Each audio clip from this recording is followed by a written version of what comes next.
I think it's important that we understand that somebody is maybe struggling with something a little bit. We tend to kind of look and say, when you have a big operation, you have all of these things that are going on at the same time, and everything just needs to be in motion and not, I don't want to say lose sight of, but sometimes kind of forget at the end of the day, these are all humans that are working together, that are collaborating, that are fostering relationships as they go throughout the day, completing their work. And each one of those brings something into the work environment every day. And just being able to have a support system that helps you, whether it's 8 a.m. to 5 p.m. every day, as much as when you're not in the workplace, I think it is so important. I've seen my team gel so much more by having the ability to share.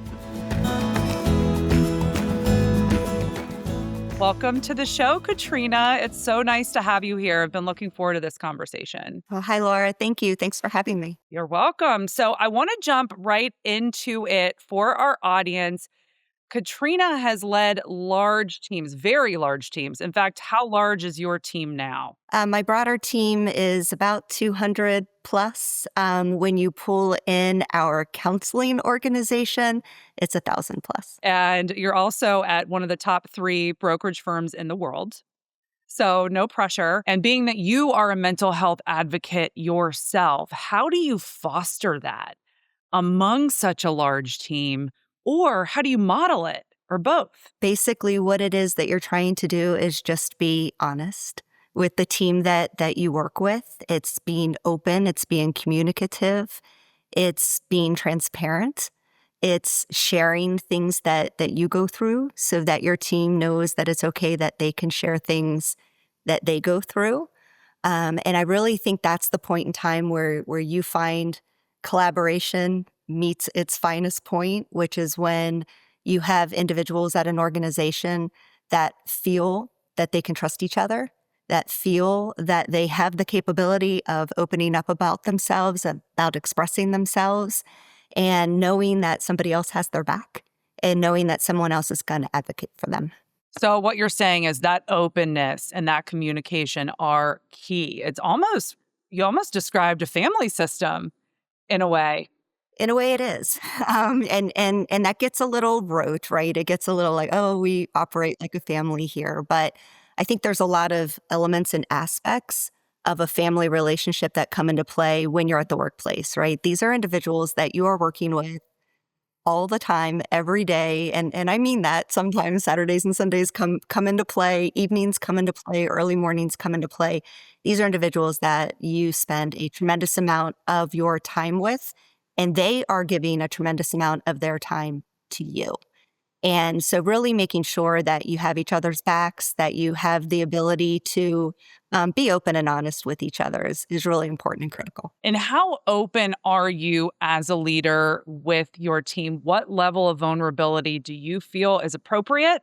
And then where do you draw the line? I would give maybe 2 examples of that. One I'm going to give professionally, and maybe one I'll give a little bit more personally. On a professional side of things, we just stood up some change within our organization. And we did it at probably the worst possible time that you can choose to do it, right? Right in the heart of Q4. And for us in the benefits space, that is a very, very, very busy time of year. And it was really telling everyone, hey, we understand that this is not the optimal time. And we understand that this is probably not the best thing to be doing right now at this moment. And here's why it's important. Here's why it's important that we are making this change. Here's why it's important that we are standing this out. And here's why it's important that we need you on board in doing what we're asking you to do. Personally, there have been moments in my career in the past where I would say that I felt like being open about certain things that were going on in my life may have not been the best career move, or maybe not the best way of advocating for myself.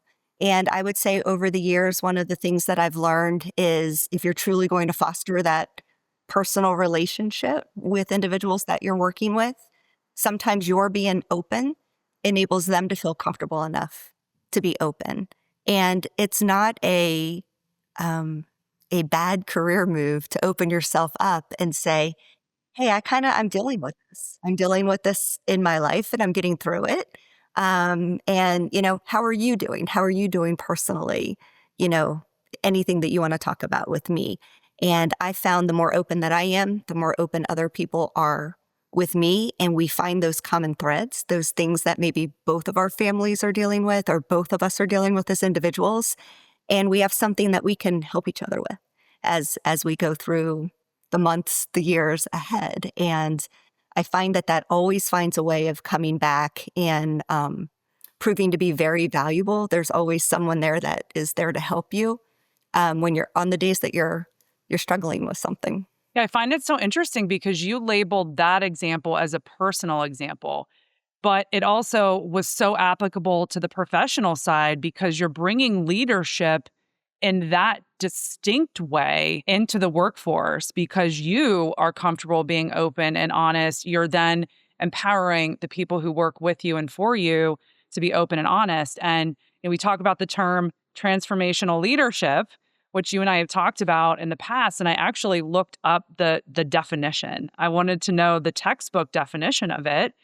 And it's a leader who inspires growth, trust, and lasting change in others. So I'm curious to know if you in your career have had a leader who has done that for you. Did you have someone model that for you? I've had a lot of people model that for me. And I find myself to be extremely fortunate in that regard that I have had folks that have taken me under their wing. I have had folks who have really taken a personal investment in making sure that I was good, not just from a career perspective, but from a personal perspective. And, I'll say that there was a time a few years back and I was struggling with something and I was kind of down on myself. I was down on the situation. I was down on how it was impacting me, how I felt maybe it was impacting how I was, doing my work on a day-to-day basis. And my boss actually had a very open conversation with me and said, at the end of the day, control what you can control, right? If you can separate out what you can control, what you can truly make meaningful difference in, from this is going to happen no matter what you do. And so don't worry about it. It's going to play out the way it's going to play out. And there's absolutely nothing you can do to change the course of that. Stay focused here. And I think you'll find that you'll be okay and you'll get through this. And it'll be a lot easier than you are making it out to be. He was 100% correct. And if there's one piece of or advice that I give to anybody on a go-forward basis, it's exactly that. It has stuck with me for a very, very long time. And I think my ability to give the same advice, the same guidance to others is a testament to what he did for me. Like in that moment, I don't even think he knows what he did for me in that moment. So maybe he's hearing about it today for the first. Absolutely. He'll listen to this and be like, oh, he probably doesn't even remember. That's usually how it goes. The most impactful things that people say to others, they don't even remember because, they're just showing up as them. And that's what's so cool about the workplace too, and family systems as, we can't grow without other people. But I love the point that you just made, control what you can control. So you're an operations leader. And do you think there are certain things that operation leaders can do that actually stress an organization more than is necessary? And do you have any examples of that? Yeah, absolutely. So I sit over a whole lot of various components of operations, and a big portion of it is client delivery.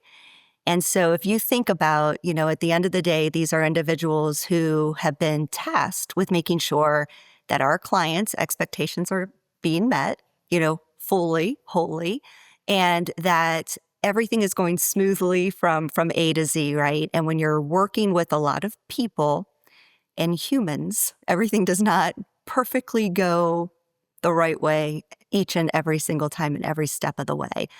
So I think as leaders over individuals that work in the client delivery space, in the operations space, it's letting them know that we don't expect perfection. We do expect for everything to go well based upon their training. We expect for them to shine as client service delivery leaders, as operation leaders. However, we are there to help them. Things will go bump in the night. What's important is how we react to things going bump in the night and making sure that we maintain our calmness, maintain, our training, make sure that we know how to get through this, right? So we can react to something that goes wrong and we can get upset about it and we can, blow things up and we can have folks that are going and being very, very critical of others, but that's not helping anybody learn. It's not helping anyone foster better habits. It's not helping people do better the next time. So, I think, again, as leaders, we have to be there to lift our teams up and we have to be there to coach them and help them and get through things. But we have to do it in a way that supports them and, again, lets them know that we have their backs at the end of the day. Are you a reactor? I'm not. And which is kind of funny. I actually had somebody ask me if I had a pulse once. I'm not a it is what it is. But no, I think, again, it's okay, that happened. What are we going to learn from it? What are we going to do about it? That's the face, right? Outwards towards the organization. It doesn't mean like inside, I'm not like, oh, crud, how the heck did that happen? And what are we going to go do about it? And how do we, make this better, et cetera, et cetera. But I think it's very important to not overreact when things occur and to really make sure that you're going back and getting to the root of the issue and, not putting like how upset you are on display that something didn't go right or something got dropped or something like that. Now, from what I do know of you, though, you've done the work to not be a reactor. It's that we joke about that comment. Someone asked you if you had a pulse, but you've probably worked really hard to be able to be this way. Very difficult. So there's another story about someone that I crossed paths with in my past. And again, maybe he's out there watching it. You never know. But very early on in my career, I did feel like I had to jump in and I had to solve everything, right? And I had to be the savior, so to speak. And whenever there was an issue, immediately hop on it and deal with it. And, I had someone who, gave me the advice that said, and I don't know if you've heard of this before, but, be the swan and not the duckling. And the story there is, what your team needs to see from you is that, you're calm, you're gliding, you got this. Not that you're paddling furiously underneath the water. So, less of that visibility to your team and more, I'm here, I got you, we have this, let's go. Probably couldn't have received better advice at that point in time in my career because it really did make me stop and think, what am I doing and how is it being viewed by others? And how do I want to be viewed, by others as a leader in the organization? Very, very important advice that I got at a very critical time in my career. Well, and then how did you make that shift? Was it the awareness in itself, someone pointing that out to you? It was. Number one, he was pointing it out to me. So that was certainly something that had to make me stop and think, because I didn't know that I was putting that out there into the atmosphere, so to speak. But I think it's anything in life. It's, okay, that happened. Stop, pause, acknowledge it happened, right? Okay, it's there. Now you can't unsee it. And I see it, want to see it. It's happened. I acknowledge it. Now, can I control it? And then now what am I going to do about it? And it's really trying to take a methodical approach towards, whether it's work, whether it's personal, whether, it's anything else that's going on in life. It's trying to just catch your breath for that second instead of immediately reacting to something. And that's a long time coming. And I have to stop and remind myself several times a year, a month, a week, stop, pause, take it in, now figure out what you want to do with it, because it's not natural. It's not a natural response. Well, I think that's such great advice for the audience, is to take that pause and run it through that filter of, can I control it? Yes, no. If yes, then what am I going to do about it? I think that's such a great piece of feedback for people. But it sounds like you don't wait until the pain gets great enough to do that anymore. You're at the point where you're running most things through that filter. And that's what's helped you be that swan. Yeah, and I think it is definitely an acquired approach and ability to be able to Yeah. do that. It like I said, it doesn't come natural. It's not something um, that goes without having to make yourself stop and say, "Hey, you know, Yeah. pause." And again, it doesn't mean like you don't call your confidant like an hour later and go, "Oh my gosh, I got to tell you what I was just dealing with." But again, when you are leading people, when you are leading teams, and when you are trying to set the stage to make sure that everyone understands, hey, this is a learning experience, we will get through it. You can't be that person that's overreacting and overcorrecting at times. Maybe taking steps that you don't even need to be taking because you feel like you have to do something, right? Sometimes you need to let your team do, and you're behind the scenes, and your role now has transitioned more into coaching, mentoring, developing, and not the one that's always doing everything. Interesting. Do you think it's more common to find the reactor overcorrector than the swan? I think it's human nature, yes. And I think sometimes it's an expectation of, the thought that somebody's out there saying, like, what are you doing about it personally? Right. And I think we all kind of hit a point in our career. And I was just having a conversation with someone earlier today about it, where it's what are you doing? But now it's what am I doing for other people? And how am I giving them the skill set to be able to cope with this when this happens, when, it's their turn to have to manage this and lead with this. Absolutely. I mean, that's a huge focus of what we do at Spirence is help people foster that self-awareness because that's really the first step. And then it's going out and fostering the communication skills too, like to your point, take that into your relationships, take that to the people, the colleagues and even your family at home. So you've been in leadership a long time, I think 20 years. What's one piece of advice you would not give anymore that you used to give? I think we were talking about this a little bit earlier, which is if you've got, something going on in your life, kind of keep it out, blockade it over here and put it in a box and go back to it when work is over. I I think it's important that we understand, that somebody is maybe struggling with something a little bit, whether it's just that day. We I think tend to kind of look and say when you have a big operation, you have all of these things that are going on at the same time, and everything just needs to kind of be in motion and not, I don't want to say lose sight of, but sometimes kind of forget at the end of the day, these are all humans that are working together, that are collaborating, that are fostering relationships as they go throughout the day, completing their work, right? And each one of those brings something into the work environment every day. They just got out of a horrible traffic jam behind a terrible car accident, just walked into work. Or, something happened with one of their children, the day before, and they're stressed about it. Or, their parent is not doing well and they're worried about them and things of that nature. And just being able to have a support system that helps you, whether it's, 8 a.m. to 5 p.m. every day, as much as when you're not in the workplace. I think it is so important. I've seen my team gel so much more by having the ability to share.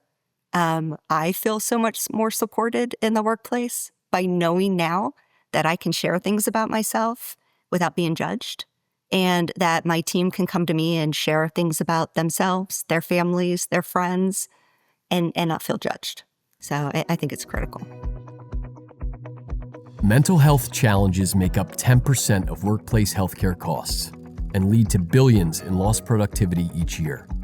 Traditional employee assistance programs were created to help address these challenges. However, they are often underutilized because they are focused on reactive solutions instead of proactive solutions. That's why we created Spirence, to prioritize mental wellness in order to prevent mental illness. Spirence's science-backed platform offers an extensive and continually growing library of mental health courses, crafted and delivered by clinical experts. The platform also features live events, interactive coaching, on-demand support tools, and dedicated support for managers Our approach results in over 800% higher utilization than traditional EAPs. The world is moving towards proactive care, and Spirence is leading the way. Spirence, the future of workplace mental health.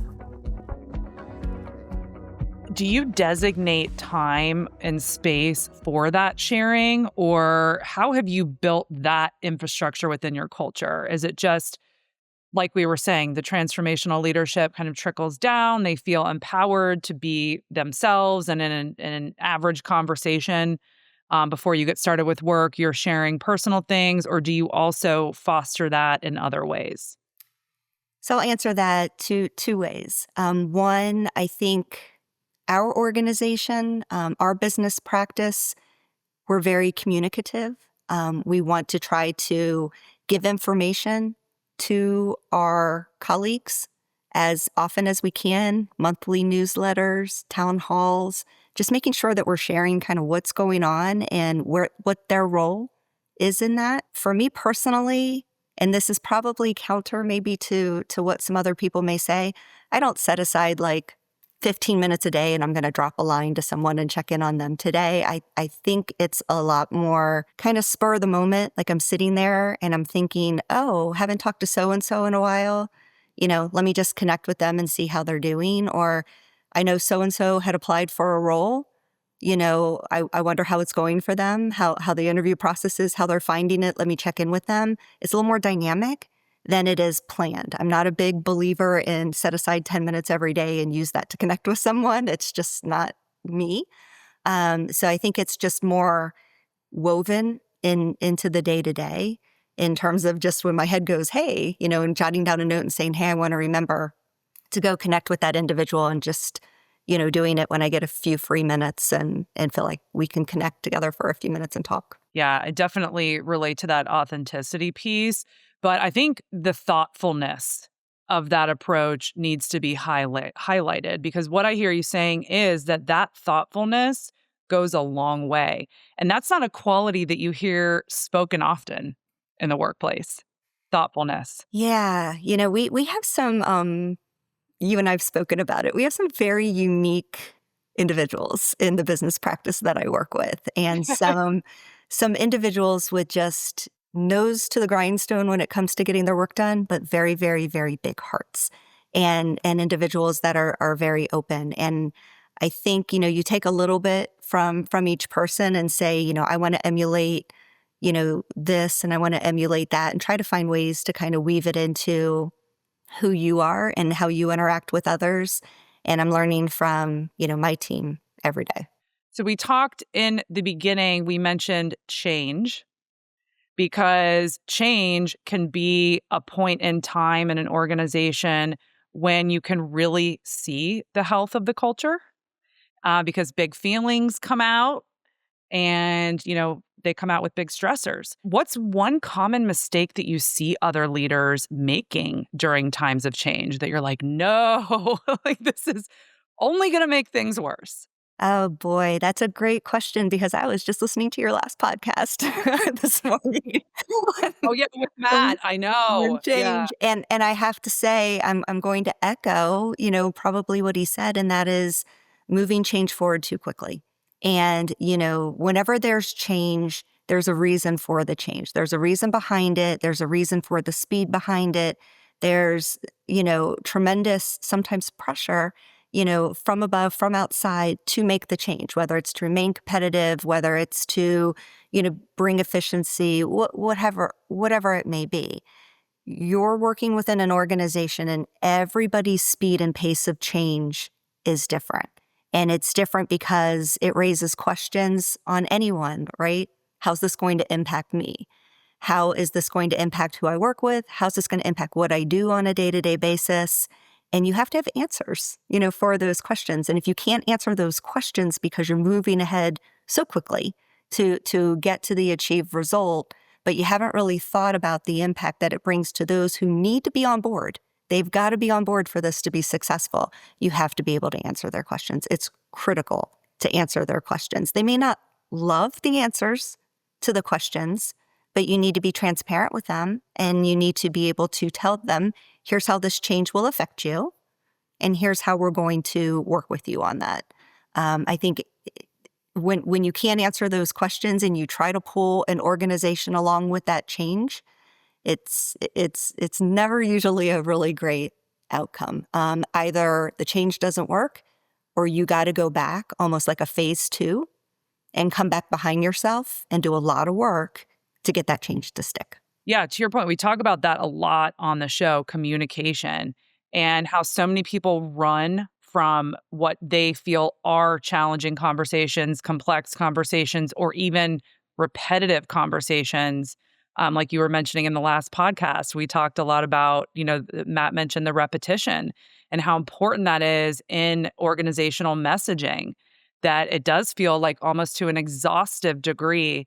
When you're going through a change, you have to repeat the message, the goal, the mission, etc. Do you see a lot of other leaders or colleagues sidestepping communication? I think, again, it's one of those human nature things, right? If you're not comfortable with the communication that you have to have, you don't necessarily want to have it, and you don't want to have it over and over again. And I think that is the biggest challenge. We talked a lot in our organization over the past 2 years about transition. And transition is when you have a change that needs to be made and you need it to be accepted within the organization. And it's that period of time, that space in between, which is critical. You can push the change. You can tell everybody what to do. You can be set up over here to receive the change. But if you don't go through that transformation period step by step and really, truly make sure that it's accepted, it just does not get to the output stage in a well-formed manner. So yes, communication highlighted as the most essential. Communicate, and communicate some more. Because somebody didn't hear it the first time, someone else didn't hear it the second time, someone else didn't hear it the third time. And at that point in time, right, you're just now reaching somebody for the first time. And that's the way you have to think about it.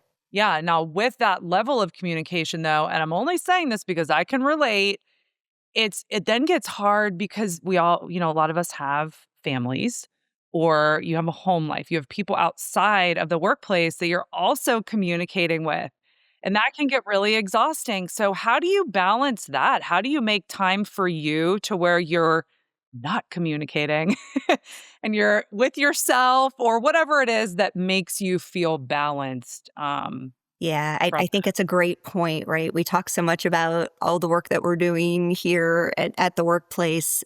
We all have home lives, and that home life looks a little different for everybody. And yeah, I'm a mother of 3, so I have lots that keeps me busy, keeps me moving, and you have to find time for yourself. You have to find that time where, again, this is, I think, another lesson that I learned, Laura. In the past, it was, you're almost in martyr complex, right? You're trying to give so much to what you're doing at work. You're trying to give so much to what you're doing at home that you lose sight of taking care of yourself.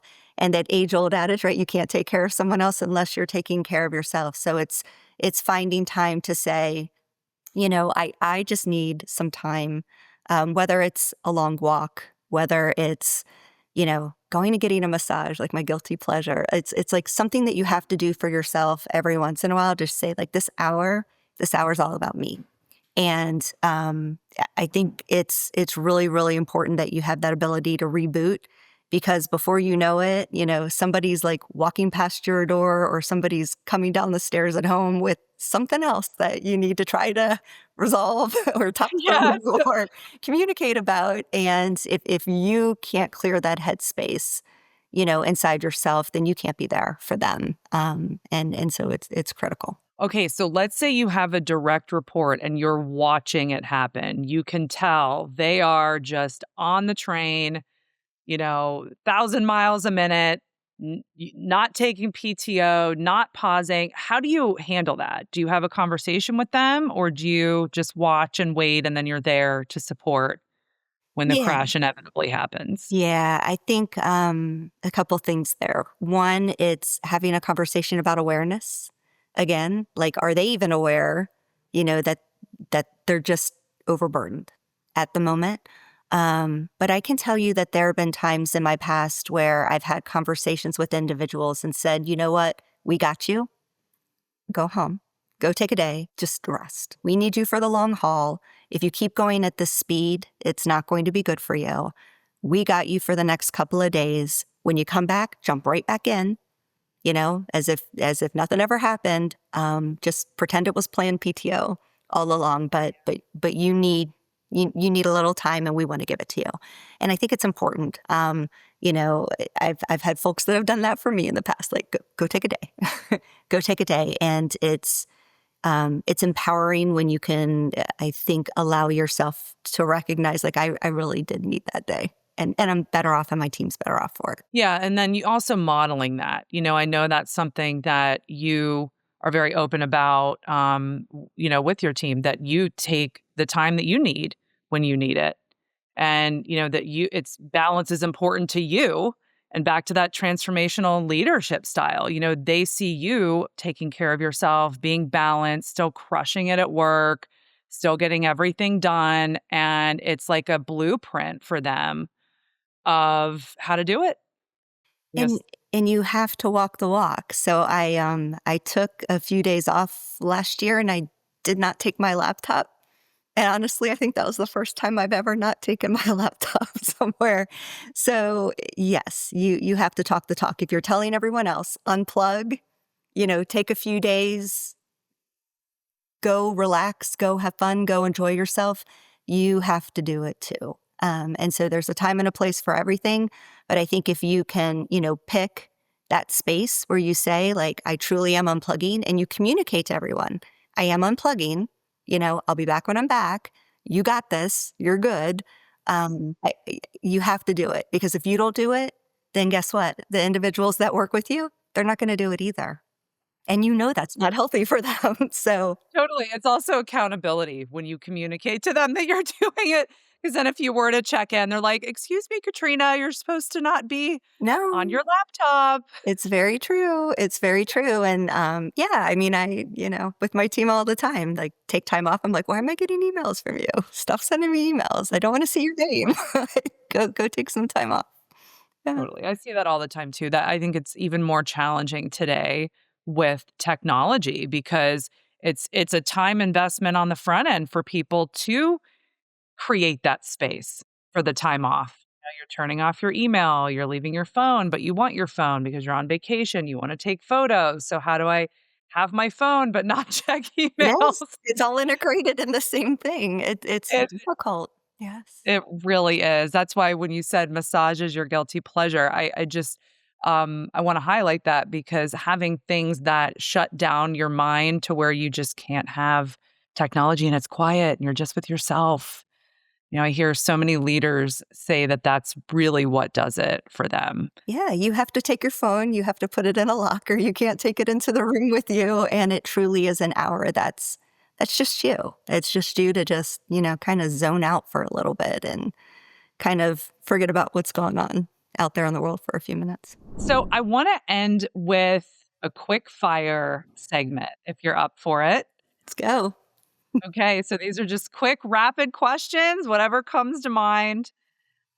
First thing you do in the morning, coffee, email, or something else? Email.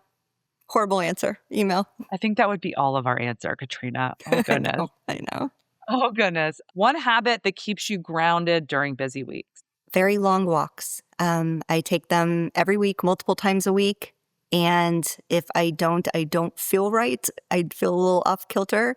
Depending upon how stressful the week is how fast the walk is and how long it is.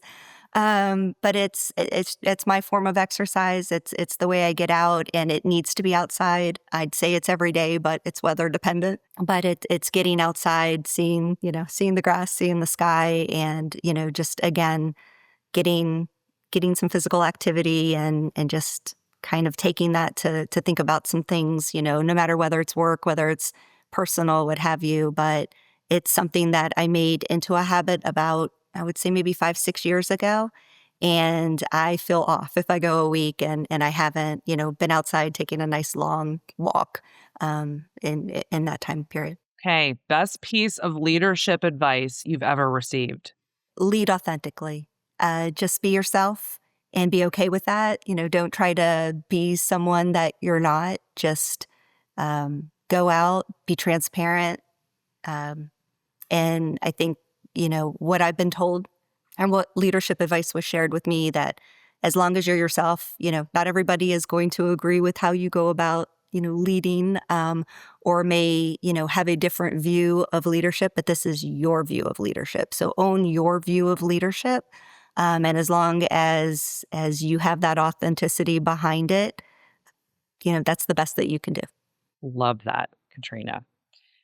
One thing you wish every manager would stop doing right now? Sending guidance on how to do something differently via email. Wow. Powerful advice. Great tip. Yeah. Talk to them. Have a conversation. Yes. Okay. Your go-to way to recharge outside of work. We might have already heard that. So outside of my walk, listening to a lot of music, and I don't read for work. I read for pleasure. So finding, something that kind of takes you away for a little bit, but walks, music, reading, all three of those need to kind of be there somewhere in the week.